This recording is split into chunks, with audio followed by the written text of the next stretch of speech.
अस्सलाम वालेकुम, hello and welcome. Iqbal additional law services, मैं हूं मोहम्मद इकबाल खान एडवोकेट। आज का लीगल लेक्चर है discharge of the accused. Accused को कब और किन हालात में किस कानून के तहत और कौन इसको किसी भी जुर्म से डिस्चार्ज कर सकता है, उसको डिस्चार्ज किया जा सकता है। अगर हम सीआरपीसी को देखते हैं, सीआरपीसी का सेक्शन है 63 क्रिमिनल प्रोसीजर कोड 1898, उसका सेक्शन 63 है 63। ये कहता है कोई भी मुलजिम जिसको पुलिस ने गिरफ्तार किया हो मजिस्ट्रेट के आर्डर से, उसके एक बॉन्ड पर या बेल पर उसको डिस्चार्ज किया जा सकता है। अब अगर हम बात करते हैं न्यू अमेंडमेंट 2025 हुई है, उसके तहत अगर मजिस्ट्रेट पुलिस रिपोर्ट से डिसएग्री करता है और कानून के मुताबिक उसमें मजीद इन्वेस्टिगेशन चाहता है कि जरूरत होती है, तो उसकी जमानत के साथ डिस्चार्ज करेगा, उसको जमानत पर डिस्चार्ज कर देगा, जो कि आगे डेट होगी उस डेट पे उसको आना पड़ेगा।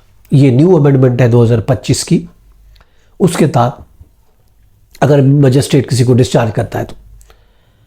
अब सेक्शन 169 सीआरपीसी भी है, एक सेक्शन 169 सीआरपीसी, उसमें कहा गया release of the accused when evidence is deficient. मुलजिम को रिलीज करना अगर उसके खिलाफ एविडेंस की कमी हो।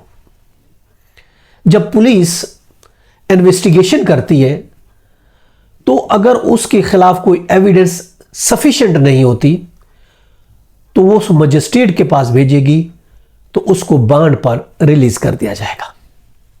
अब इसी तरीके से सेक्शन 173 का सबसेक्शन 3 है सीआरपीसी का, अगर हम उसके तहत देखते हैं, उसमें कहा गया है wherever it appears for report forwarded under this section that the accused has been release on his bond the magistrate shall make such order for discharge of such bond. एक तो सेक्शन 173 ये है कि अगर कोई report magistrate को ये भेजी जाती है इस सेक्शन में तहत कि accused has been release, bond पर उसको रिलीज कर दिया गया, तो मजिस्ट्रेट ऐसा ऑर्डर पास करेगा कि उसको डिस्चार्ज कर देगा बॉन्ड पर।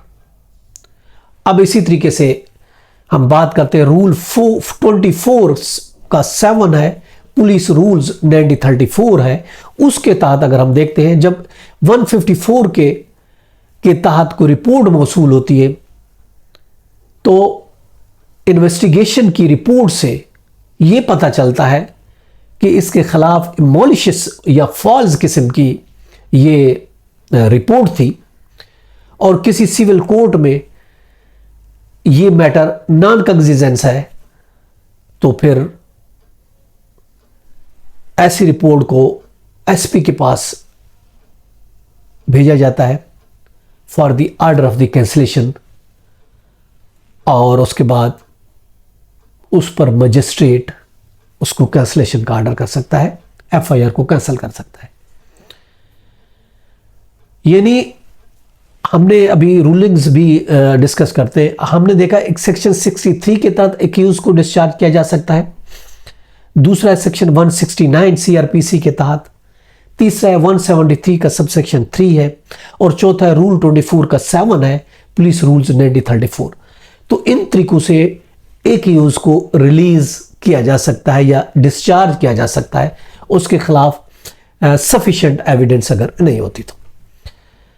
2008 पीसीआरएलजे 956 है, मुसम्मत आमना बीवी वर्सेस स्टेट है, इसमें कहा गया कि सेक्शन 169 सीआरपीसी के तहत जब प्रूफ सबूत डेफिशिएंट हो तो जिससे अदालत का टाइम ज़ाया होता है उस कार्रवाई के लिए, उस केस को चलाने के लिए, तो इस पर मजिस्ट्रेट ऑर्डर कर सकता है, उसको 169 में उसको रिलीज कर सकता है।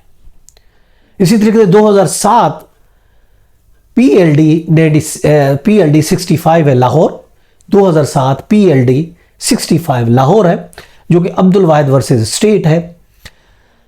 अब इसी तरीके से 2005 है एमएलडी 1883 1883 पिशावर, और इसके अलावा 2006 है पीसीआरएलजे पेज 1253 सुप्रीम कोर्ट एजे के, ये भी इसे रिलेट करती है कि 169 पर एक्यूज को रिलीज किया जा सकता है। अगर चालान जमा हो जाए तो मुलजिम को फिर डिस्चार्ज नहीं किया जा सकता। ये सारी जितनी कार्रवाइयां होती हैं चालान जमा होने से पहले होता है। अगर चालान जमा हो जाए तो मुलजिम को फिर डिस्चार्ज नहीं किया जा सकता। फिर 169 की कार्रवाई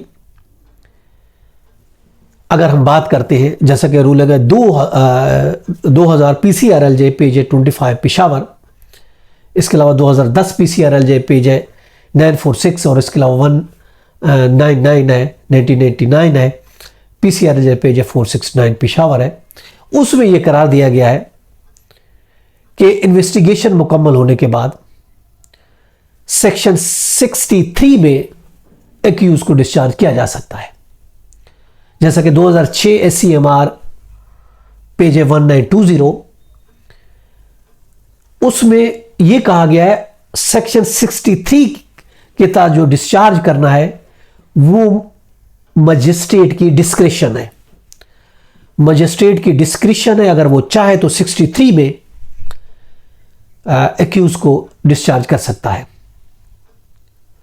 और मुतलका मजिस्ट्रेट ये कार्रवाई in the interest of justice, इंसाफ के लिए और फेयर ट्रायल के लिए वो कर सकता है। ये नहीं है कि वो मजिस्ट्रेट पुलिस की रिपोर्ट देखते हुए अंधाधुंध कार्रवाई करे।